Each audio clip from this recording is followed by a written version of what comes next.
climate change and our environmental challenges are one of the biggest existential threats to our way of life. Supporters of a sweeping proposal to combat climate change are calling their plan a Green New Deal. The name evokes one of the most important domestic programs in American history. In fact, the Green Dream has a lot in common with the original New Deal.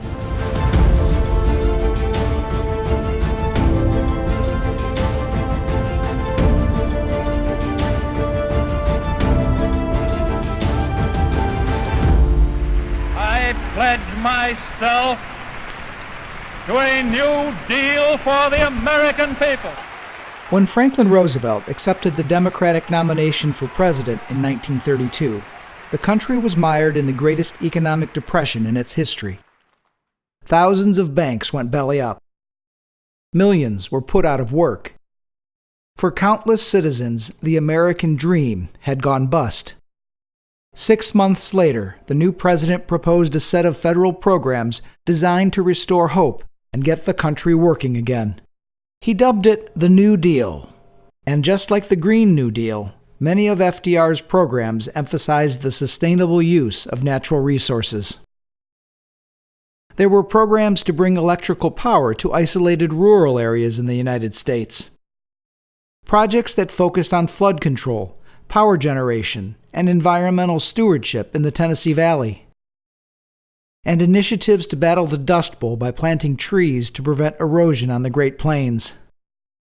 One of the most successful programs of the New Deal was the Civilian Conservation Corps.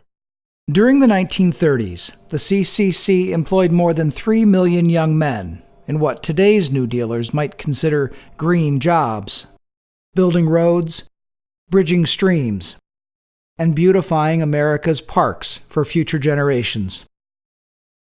The New Deal was more ambitious than any domestic program to date.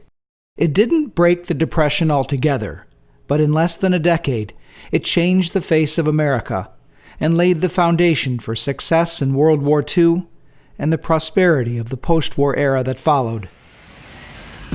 The Green New Deal is even more ambitious. Its proponents say it will create a new green economy that is environmentally sustainable, economically secure, and socially just.